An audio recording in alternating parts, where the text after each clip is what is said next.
terus. Ayo terus kowe. Ora apa-apa Kakang Dipijil. Ayo sayangan aku Kakang. Geger wae kowe.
Mali dikira mati. Nyata lu ora mati. diketok ilang wujud. Ilat sing ana Wesi Pulo Sani.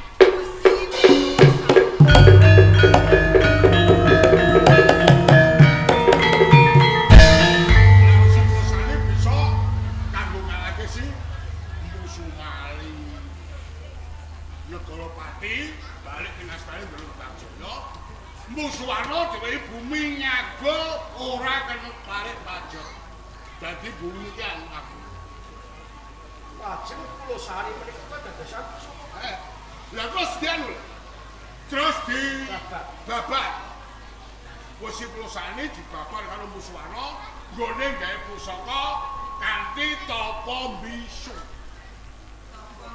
bisu iki kadadakno rawuh ndelok Kanjeng Bagjo. Sakemang nganti padu sacukupe mongko aja budak wong bisu iku mesti budak. Angger bisu mesti budak. Ora ana bisu tengen. Mesti budak. Rampung wujud. Kok diwene jeneng Kyai Padak Budak Pati. Menawi kados mekaten menika pusaka pengayoman ing kabupaten. Bener. Nganti aku jagal bisa reksa. Mbok kula kanggo dalane kamukteni. Kowe swita ing pati kanthi ngaturake Ki Budak Padak Pati. Kowe bloko yen anak murid apa ing pulope. Ya. Janji nek kowe ketrima dadi prajurit ing pati. Kowe kudu ninggalke tatelu aja nganti ke dalang tatelu. Menika menapa? Tak siji tata iki pangkat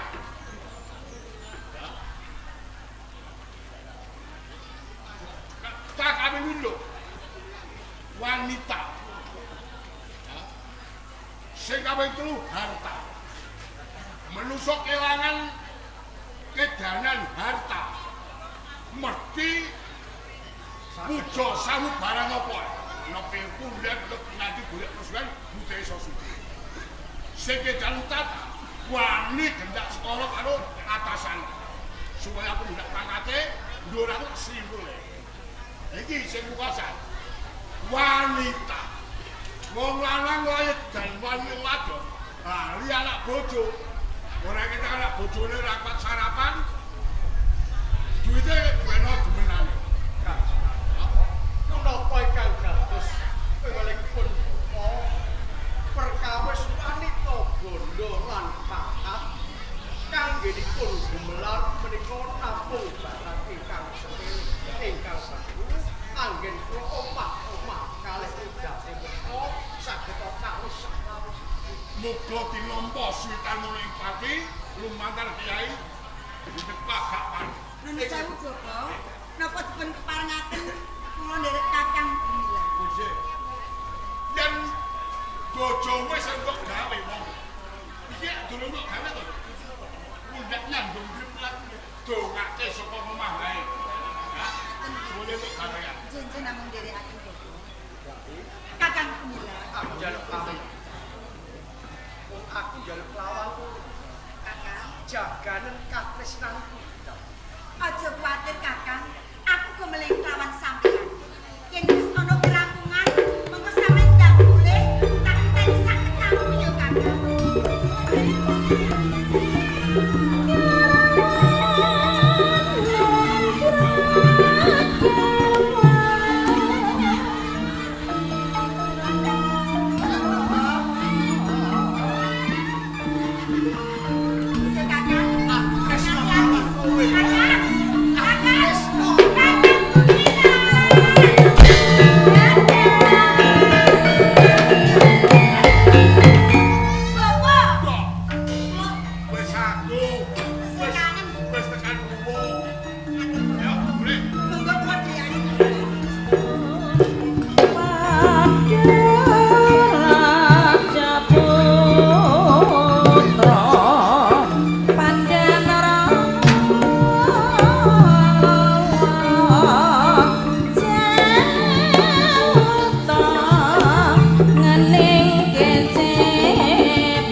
ora sopan. Ora sopan. Wong maguan sing ora tanggung jawab Kok iso ngono? kok wani-wanine kowe gawe gegere pati. Cuk. Pancen kabeh tak sengaja, Cuk. Mergo aku ora sarujuruk kelawan Kembang Jaya nggone dadi pangarsa ing Kabupaten Pati.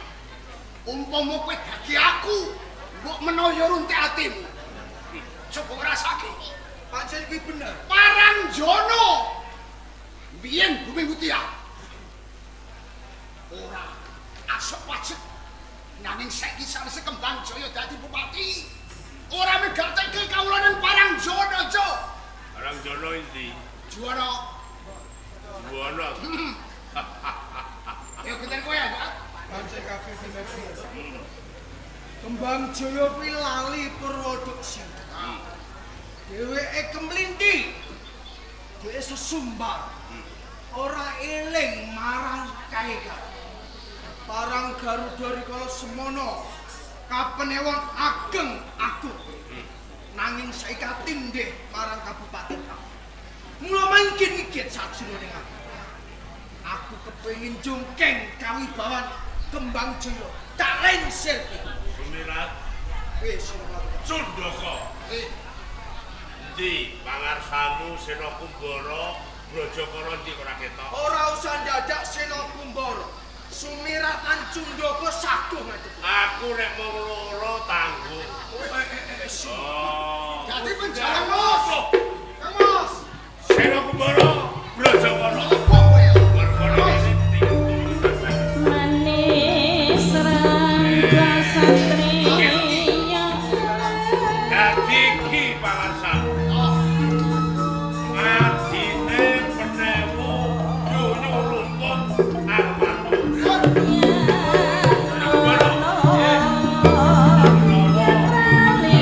marang sira Nek mangsaku kowe kuwi beda karo nyunyuh. Bejane. Mergo nyunyuh kuwi rupane elek. Kowe bagus, kowe ganteng.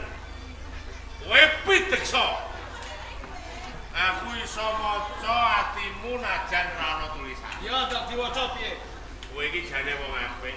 Nek ana sing marai elek, Sapa?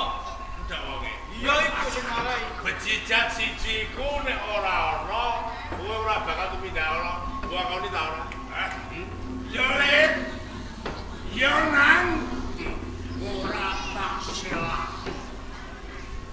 Pindane jangkrik sing lene iki ya. Oh iya ta. Ora bali wis tak sritak. Nah ajine kerta iku mung pira? Kuwi luwih aji-ajining diri. Nah tatuning raga kuwi gampang entuk. Nah tatuning rasa Digawa nganti mati. belioning kula-wulanira digawe purungan. Eling. Kowe nek lali tak elingno. Apa? Kowe iki wis tuwek keplek. Sedelo engkas mate. Ora iso. Aku ora iso. Aku iki duwe ilmu. Iso ilang ora sembalik. Sampeyan iku kok kemawon iso ilang iso. Kowe iki wis ungkang-ungkang kuburan. Lho. Aluwung kowe golek memanising pati. Dadi ora usah kowe ngojok-ngojoki karo Sena Kumbara. Sumirat Cundaka. Jong, Najan piye kuwi wong pati. Jong. Imeng kowe ngerti. Kemaduan Kuncoro Jaya mergo dukune Brajang Kara. Ngerti kowe? Dukune iki. Kowe iki lameng jalma ya Le. Mung ijen tok. Gunung Meriep tak sebut. Asrun mosak kowe. Apa kowe njaluk donya kiamat? Lali-lali dene eling. Ya. Wong tumindak candala ing budi. Tembene mesti bakal cilaka. Eling ta ora? Kuwi ra ucape wong sing ora wani. Gawe ukara Kusumali kuwi eling ta. Ya. Piye diaduke Kusumali? Nyatane piye? Lho. mati iki wajib kudu wong urip. Tak kandhani ya. Tenane Sumali iki Pak. Aku anake Sumali. Lho kok ngerti kowe? Lah iya aku ngerti. Iya yo. Tak dudono. Mergo bapakku wolo karo negara. Aku mau nulat. Wah. Kowe iki anak sing ora bisa mikul dhuwur mendem jeruk di wong tuwa. Terus? Lho. Kena anak bapakku mati kriang-kriang. Lho kok mendem. Lha salah. Matine mergo wani karo negara. Iya bener. Mergo Allah. Ora kok negara. Karena wong kendel wis ora wani. Ndi duwe kacang peninggal ajaran. Wis omong ora ono teh. Ateges kowe iki wong apa? Cirih peding. Jas iki asring budi. Kowe njaluk disaplok cangkem. Yo. Kowe kok karane aku wong jirih wedi gede. Yo. Nek aku wong jirih ora bakal wani maju ngadhepi kowe. Aja mung tata gelar ae. Apa utang ucap. Ora Purwo dadi kutane. sing dadi Nyatane. rebutan aku.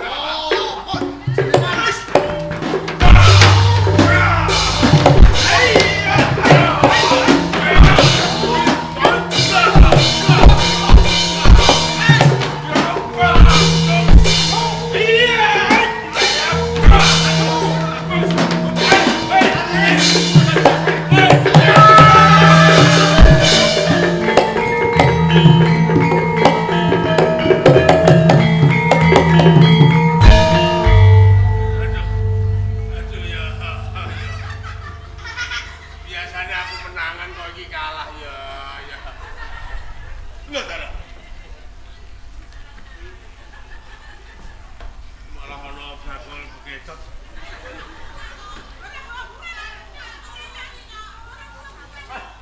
Ora ono yo kekene. Sopo kowe? Kula Gumilar. Gumilar Ndoro. Arno. Gumilar. Gumilar Ndoro. Gumilar. Aku Parno. Kowe Gumilar bocah saka Pidi. Kula saking Gunung Upit. Saka Pulombe. Nggih. Wah, dhewe kondange guru gede Pulombe. Lah iki mau kok kowe iso teng kene? Kula mangertosi panjenengan dipun kroyok kalih pawongan, panjenengan katinges badhe dipun wejahi. Nek ngono kowe sing nulungi aku. Nggih. Iya sing nulungi. Alah, lar. Yo sing gede pangapuramu. Mergo aku ora ngerti. Tepoke ya. Aku Senopati Tanjung. Anake bondo, putune dhuwit, ponakane Bang Sampeyan iku Senopati Tanjung. Ndoro Senopati Tanjung, Kula guling perang Kabupaten Pati. anak bondo, Putu dhuwit ponakanipun Bang. Bang Tikel apa Bang? Ya kok gede. Mbah aku matur nuwun, Bu. Gandeng wis nulungi karo aku. Wong gandeng aku sugih, tetep kowe tak ganjani. Aku sugih kok. Nek kula niku estunipun boten ngarep-ngarep ganjaran, nanging menawi dipun sukani nggih kula Ngono. Ora ngarep-arep nek diwene gelem. nggih. Ngono dah Bang ya. Wong lanang diwehi dhuwit emoh. Lungguh. Oh, jangan nggih, Ndoro. Ganjarane ana loro. Nggih. Kempel karo kepian mbok pilih ndi? Oh, kersane rapa kepiar mawon. Ndoro. Kepian ya? Nggih. Ora sangi jolo. Nggih. Ngene ya gathuk pinter ya iki. Tolak soten yo. Karo ngathong. Ya, jangan sing kepian. Nggih. Tamani ya. Nggih, Ndoro. Ndoro, Apa? lho niki kok boten ganjaran. Aku ora ganjaran. Kok malah panjenengan niku nyempalani kalih Keliru milih sing kepian kok ya. sing kempel mawon, Ndoro. Sing kempel lho. Nggih. Hah? Kersane kersane utuh, Ndoro. Sing kempel. Nggih, Ndoro. Ngathong. Ndoro, kula nyuwun ganjaran sing kempel, Ndoro. Tak rogone sing jero. Matur nuwun, Ndoro. Sing kathah nggih. Yoi. Ndoro, Makel ae. sampean kok ngoten, Ndoro? Nyampuri perkarane Senopati Tanjung. Jane ora ana kowe aku menang karo wong kemaguan. Kowe nyepele karo aku, Pun cetha sampean kalah. Sing kono kalah sapa? Aku iki kalah ora kalah. Kalah Ndara. Kowe aja ngenyek karo aku, aja ngecek karo aku. Aku iki Senopati percaya karo Kabupateni Temati. Ning nyatane kalah. Nyatane.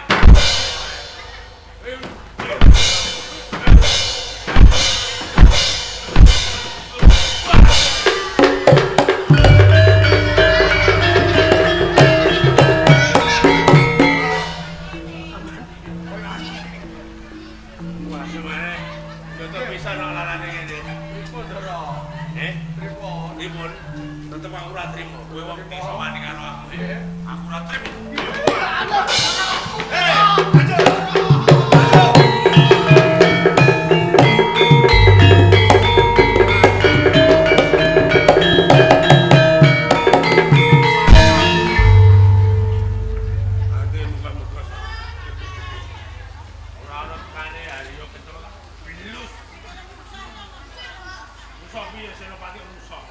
Kanjeng, Kula Ndara. saiki apa dosa kalupane bocah menawa? Iki wani nyampuri urusan kula. Wani nyamburi urusan. Nggih. Saiki kowe duwe urusan apa? Jenengane kula niku dipercaya karo Kanjeng Bupati Ya. Mbang Jaya kon mundurke apa Kemaguan ngoten kok. Saiki- Kula niku perang karo Kemaguan. Jane Kemaguan mundur. Wonten mengendan iki. Rumah sawu bocah iki ganggu. Nggih lho. Nek mboten wonten iki kula pun menang karo Kemaguan kok iso. Gus. Saiki tenane jenengmu ki sapa? Jenengmu kuwi. Saiki apa bener sing diaturake dening Senopati Tanjung? Kosok baline piye? Estripun Ndara. Senopati Tanjung anak bondo putu duit ponanipun Mbak.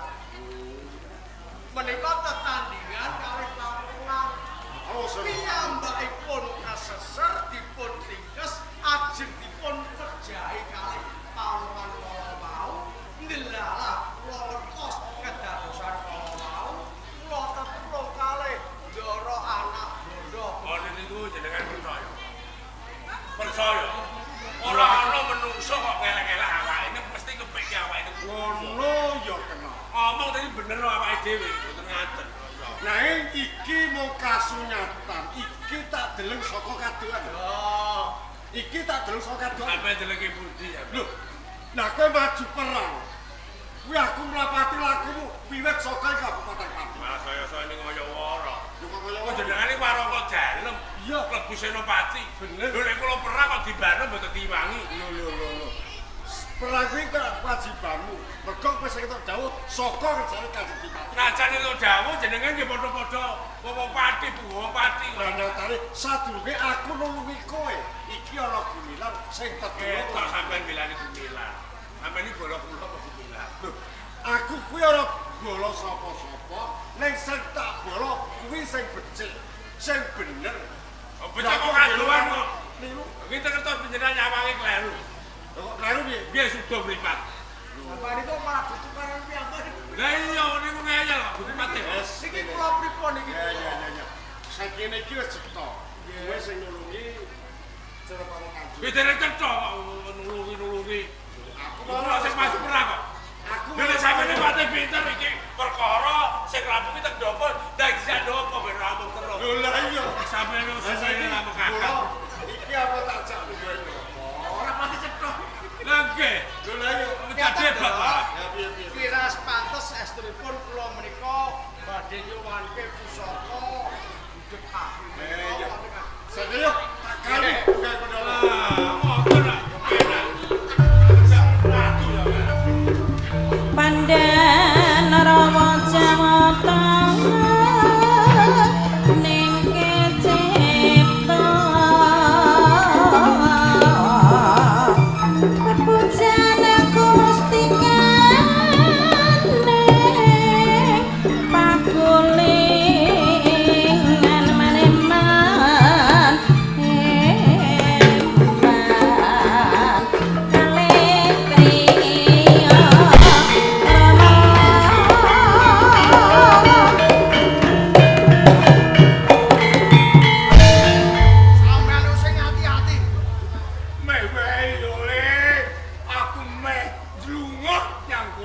Mulane saka kuwi sampean iki tak wet-wet. Nek kejrungup sesuk ora iso mangkat.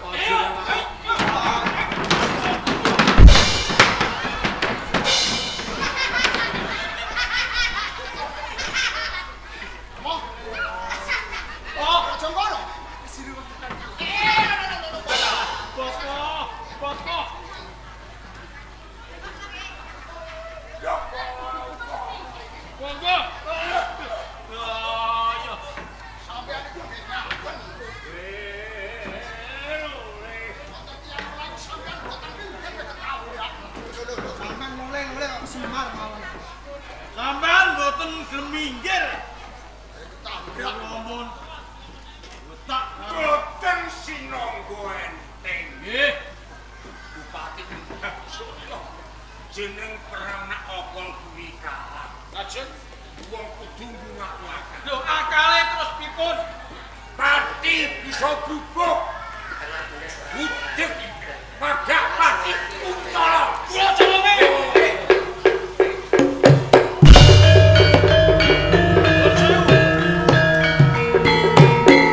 Kula iso ngalahke Kembang Jaya yen wis kebenaran saka Kyai Jepati. Ajeng kula colong panjenengan patung. Lah niki pripun? Sing nyolong dudu kowe yo, Ngel. Lajeng sinten? Sing nyolong ana wong dhewe. Sing nyolong kuwi wong jero. Oh, muite Sodo Madro jenenge Ketong Gembang. Demit Omalungan. Kuwi yo ora tak nyolong. Nggih. Kaya bocah kaya diperintahno. Nggih. Nyuwun sewu mungkin Ri. Kok kula menika mboten gatuk. Lho mboten gathuk piye Pak Jarang ngeten. Alam penewu yuyu rumpuh. Yo. Menika nate kongkonan Sondong Majero. Maling saking desa Jeruk. Iki to? Yo. Piyambake nika nyolong pusaka sekawan cacing. Ranca gumala geni sapuk tali wangke, rambut pintuh lan sapanunggalane. Kados pundi? Yuyu rumpung menika malah badhe dipun goroi kalih Sondong Majero. Sondong Majero daka-daka ang-angah kepengin nggadahi pusaka menika. Lah niki Ketong Gembang kalian Demit Kula Marongan menika muridipun Sondong Majero kok panjenengan percaya. Wong maling niku ora iso dipercaya. Sing dipercaya ku mok dhuwit. Sapa sing bayar gedhe mesti dheweke mituhu karo sing ngongkon kuwi mau. Aja mbok gebyah yen kuwi padha asine yo. Wirak zaman Yurumpung. Nggih. Sojo Mas Bapak ngerti. Nggih. Iki zaman Sena Kumbara. Kejaba niku ngeten. Nek Sondong Majero, Sondong Makerti niku kalingane tunggal guru, tunggal wiritan mboten aku. Iya aku. Iki beda. Gembang Demit Kula Marongan niku rukun. Ana tetembungan cerah agawe. Rukun agawe sentosa. Monggo-monggo menawi panjenengan sedaya mojoaken dhateng kula. Nanging yen to wonten menapa-menapane kula mboten melu ati. Sepira?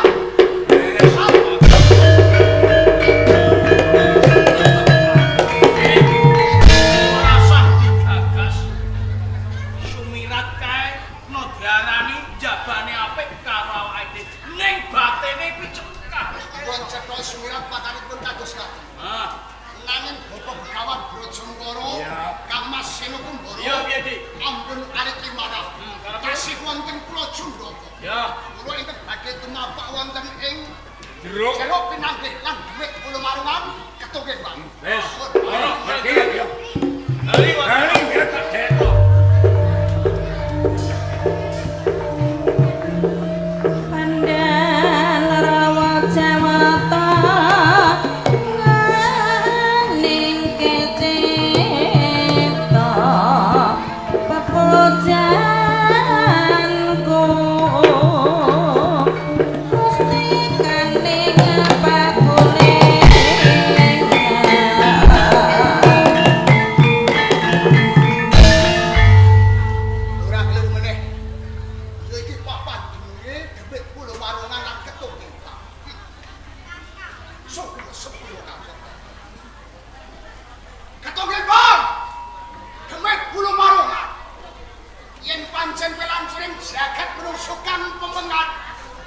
lan jaba demono iki Sundaka.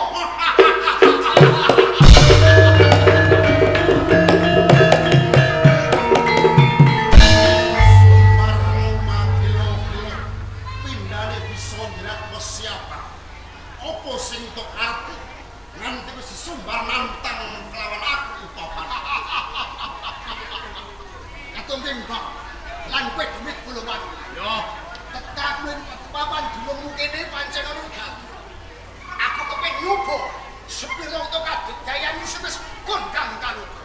Sadurunge kelakon kowe jepapah depane lemah serno depane bantol. Walaupun sopo kang dadi aranmu? Aku Senopati Jundaka. Jundaka. Yo, pindane wong iki pisak jroning lek. Yen pancen ora ngeman lan nyawamu, maju kepleke bantol sigar mrapat. Lakon panjenenganmu sempal kulan tangan.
lagi ngerti kowe kadigdayane. 10 setan Pulau Marungan. Aku lagi buktekake saiki.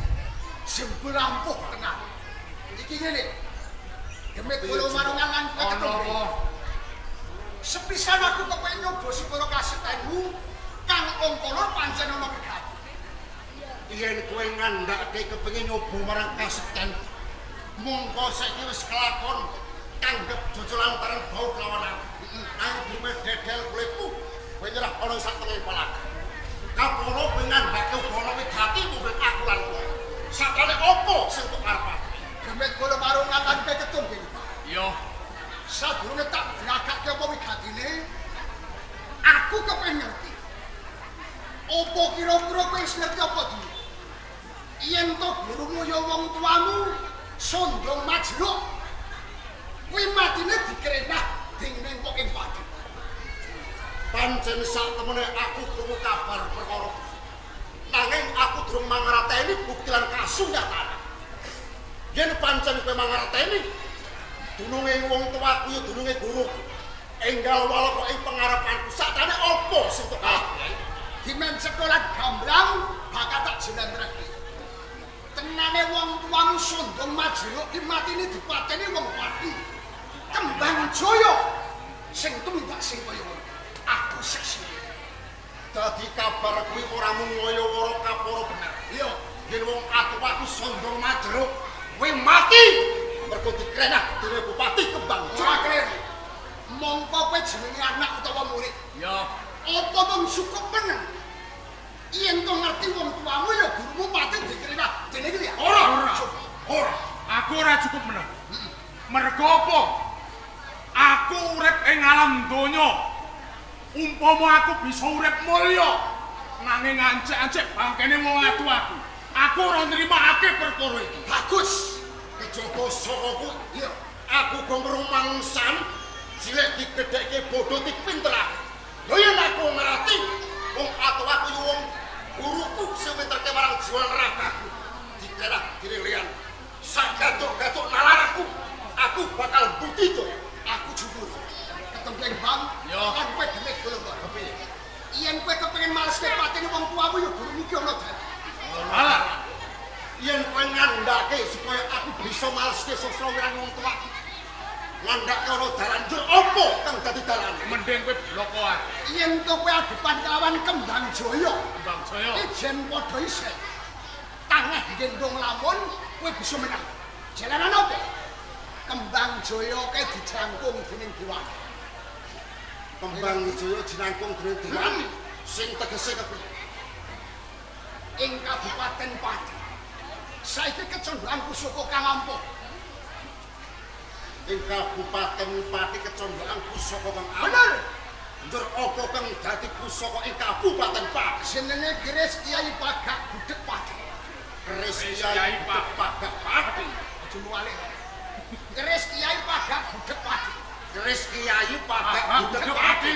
Yen to Gres Kyai kuwi bisa wae saka Kabupaten Pati. Anggal mijet kowe ngerati. Gampang kowe nglonggok gedhe Kembang Jaya. Sing tegese aku kudu nyidra pusaka ana ing Kadipaten. Bener. Yen pancen kuwi sarana nggonku bisa mbaleske sastra wirange wong tuaku ya guruku, bakal tak sembadani apa kang dadi Ora apa kuwi. ati. Yen to kowe kelakon nyolong Gres Kyai Pagak Gudeg Pati karo kaporo bisa mateni Kembang Jaya. Iki bakal ana bumrah kanggo Ana bebungah kanggo ing ati.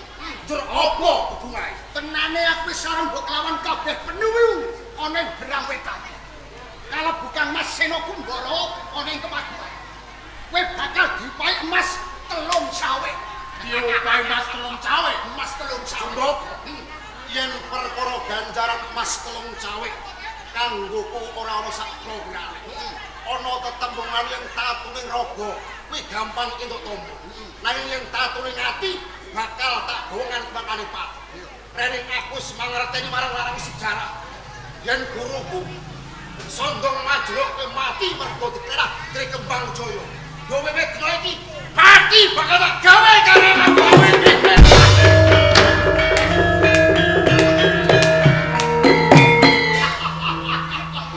Wong kok pintere ngene iki anake sapa? Kelakon pati dieker-eker. Kembang Jaya mati. Kemaguan Jaya.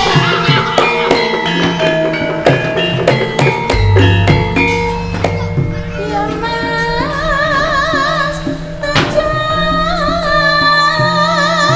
Terato Tejo Terato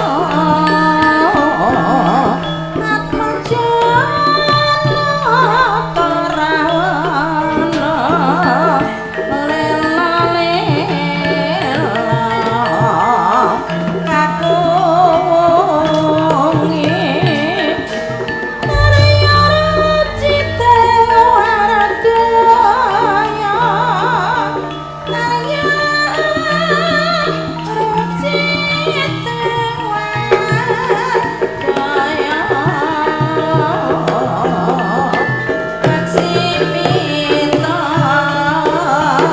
Sudarma yang girino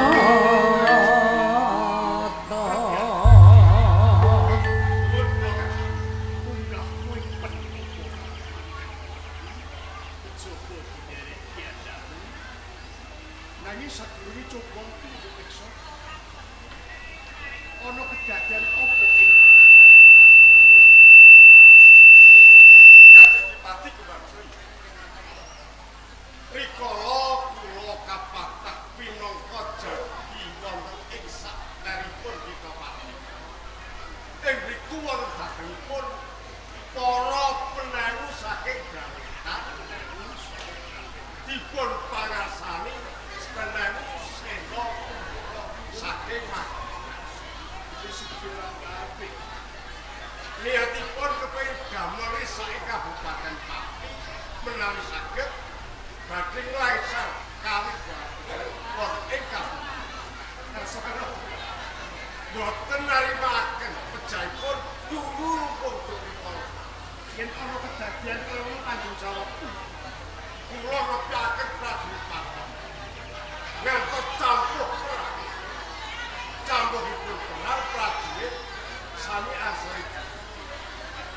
Dene Senopati Tanjung Majid ing Medan. Iki bisa ngrampungi. Nggih, saged ngrampungi perang. Sinareng Senopati Tanjung majeng ing peperangan. Wah, cukat cakut terampil tortreng binasu percaya Senopati kang mati. Nanging manipun Senopati Tanjung diputrika dening para penewu Brawijaya. Nyatane suntuk ora cacak. Awit wonten ingkang tertulung Sopo sing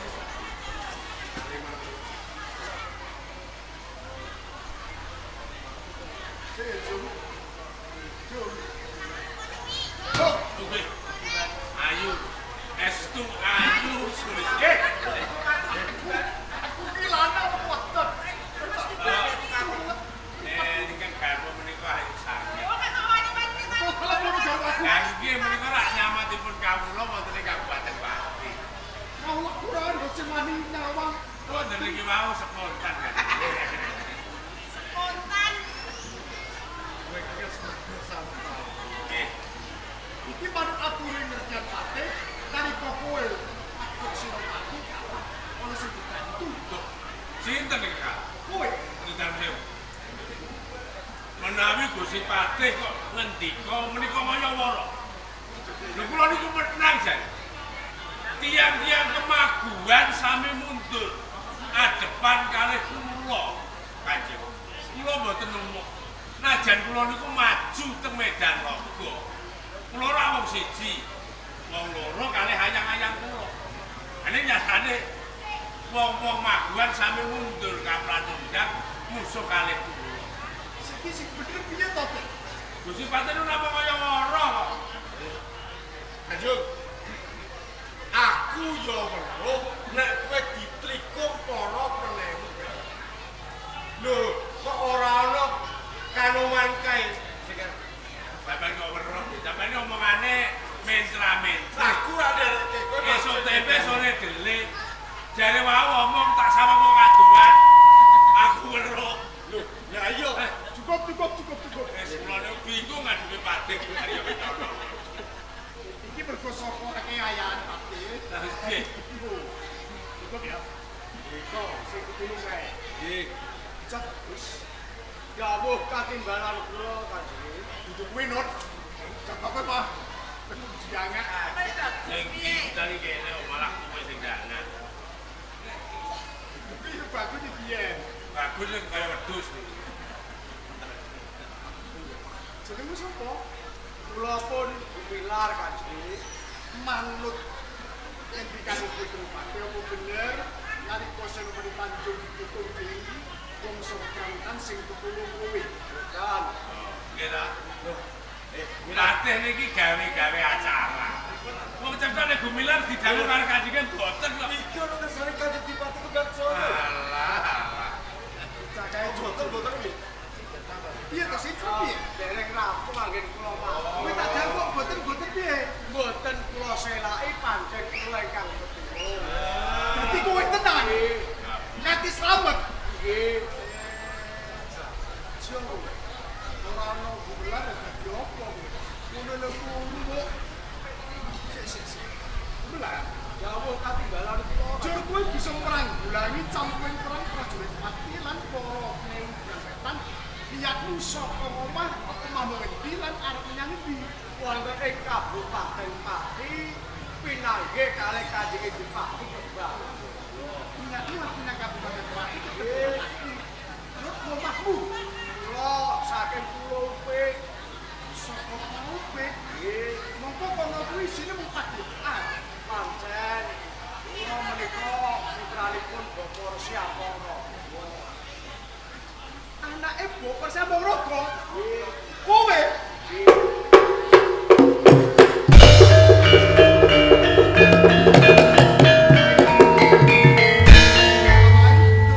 najan katone mok lemak-lemek ning biaya. Namung kepareng matur Kanjeng. Estunipun kula kautus dening Bapa supados kula nyuwanaken betuah ing Kabupaten Pati pusaka pagak budheg Pati Kanjeng. Yo, coba rene. Kumpul.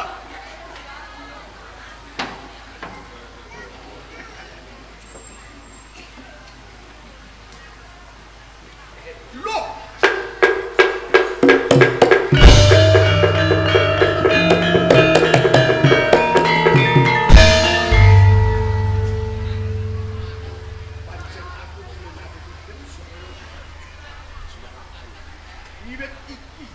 Panitiba Pusaka Kabupaten Pati. Yo muga-muga badhe dikusa iki bisa mahanani tentang kabupaten kados menang. Istane dawuh. Jambane ngono. Nah, ando timbali maju. Anjur. Nggih kula Kanjeng. Apa perkara ngono kuwi kok? Nggih kirang kapsira to Kanjeng. Bocah desa kok nyedak kalih pangarsa. Nggih mboten sae kok. Aku dene ngono iki ra yo aku. Akhire ngerasa dalem kalipian tak kula sing usul. Kaya rugi iki kalepian. Ayo lega. Cek. Bulan. Sepisan aku nilakake dening panuwun. Jadi pusaka iso bali menyang kabupaten. Kan kaping pindho. Wis bisa neterke Kabupaten Pati mergo penemubrang wetan padha kasoran marang. Nah, iki patut lamun sliramu nampa ganjaran saka ning ganjaran kuwi siji niatmu saka omah kejaba diutus balike golek galian. Ora ta?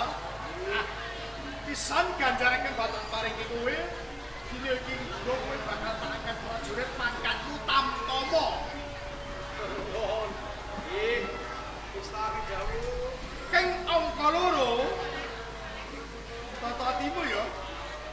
Iki isih ana ganjaran kanggo liruning kowe bisa nenterke Kabupaten Pati ora liya Putri Triman. Putri Triman iku apa Kanjeng Roman wis bisa. Anu ngerti Putri Triman? Kira kertos dudu Triman tanggamu.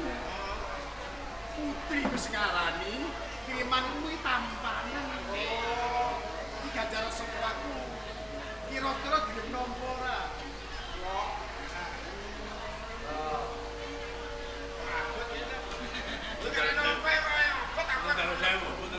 Kanjeng keparengga kula sumela atur sambet kalih pangandika. Nggih, kula ngakoni nek sing nulungi kula niku anu napa Gumilar, gitu. Mergo kula royok kalih ngomong brawetan, kemaguan. Kula ditulungi kalih Gumilar. Mergo Gumilar ngasta pusaka Kiai Pagak Budepati. Mestine wong brawetan padha kapracondak. Nek upama Gumilar kok diganjar dadi prajurit pangkate Wiratantama. Kula ikhlas. Mergo niki tetep bawaan kula. Iya. Nggih to?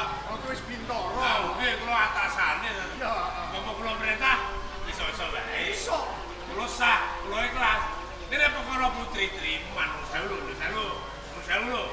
Putri Triman iki mesti mangkone bakal dipundhut garwa.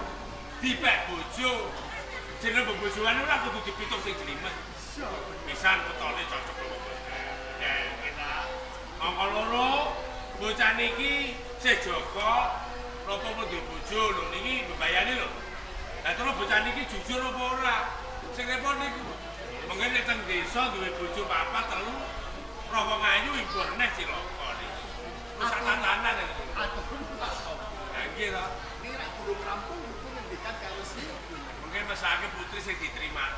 Kenapa Artine kan ujit. Ayo dulu padha ngerti to. Nggih ya. Ku anak itu menggung, ku anak itu dongko lah itu kudu ngerti to. Oh, ngaten to.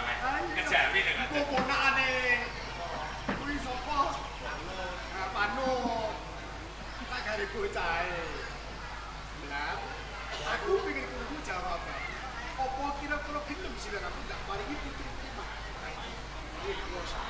Kowe durung ngerti sapa? Wis saged tok ae. Sing tak paringi durung ngerti sapa to kowe. Kudu iki lho ya. Nek iki karo aku tur ya ora kuat kowe. Lah sik sinten Kanjeng. Kadangku. Ambar wangi.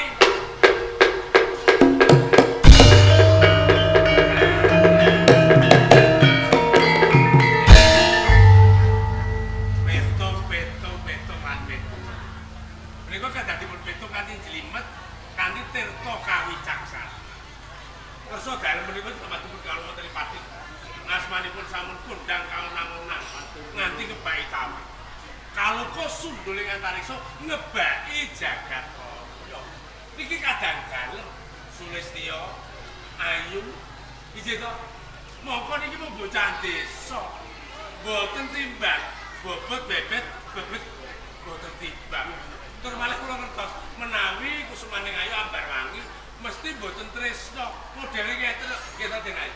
Lho, kita piyambake mesti mantuk. Monggo dipun ora kepriye. Sampun durung Kanjeng. Nggih sampun. Ngene. Iji paring jawab. Yen dhewe yo karo wedi bingung kaya wong sing nang desa. Nek wis jawab, ki kuwi kok piye? Kan Mas, sinasa gumilar menika saking tekan desa, nanging kula saged nglampahi. Lho, nggih ta. Kowe sago. Inji kula tampi asta. Tenan. Inji. Nanging nyuwun sewu Kang Mas, kalau saturipun Senopati Tanjung. Oh, mesti beneran. Gumilar menika ditampi langkung rumiyin. Isih jaba napa sampun gadah puji. Lho, nggih ta. Kula niku ora bakal salah. Bayu wis ora dadak kanggo Joko apa Bapak saking tresnane kaliyan panjenengan kok Kang Mas. Lah nek mau dibojo mesake kekajang kok. wis tak ora kene.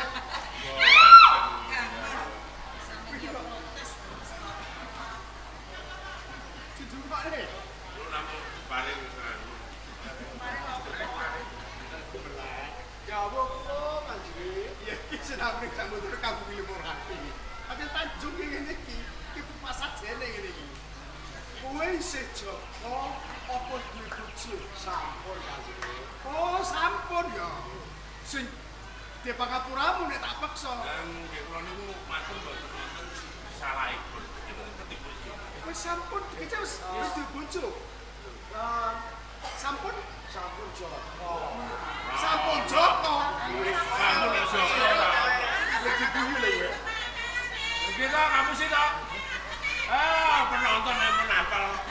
Ngapusi to. Cekakno kok sampun Joko. Iku sing ngefan kula wae. Alah kok. Ini lho Le. Ora mung Ya ora itu depan karo nyanyi. Ini ora mbok kandhani. Nek sampun tegese wis. Nggih. Bingung kula. Aja bingung ngadepi Senopati Tanjung. Estu, nek kula niku taksih Joko. Estu kula taksih Joko. Nganti kula niku rasane wong wedok kono-kono mergo pakaryan sing kula utamakno. Mergo kula kawilan Joko Kasep, nggih mboten kula serai. Ora ndak golek bojo. Ora ndak golek bojo. Nah, nggih dereng wonten nembe wonten padiane ketoke mboten pati srek. Ora digawe. Ae Joko. Nyanyi kira pantes gladiwano. Kono janing Taman Pamanti Putri ya. Pegane iki lho, Mas Denai. Kambel. Pegane.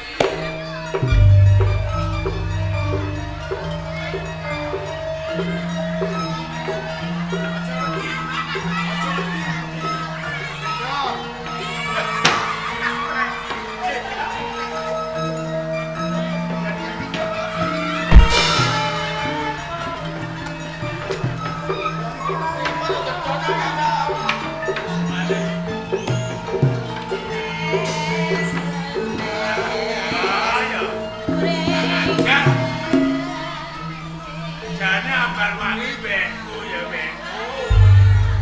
Kebangetan kanjene kok dijodohno karo Gumilar. Seneng aku jane seneng aku. Wis ora apa-apa. Dikerek didono. Ora kena tak dukono. Mas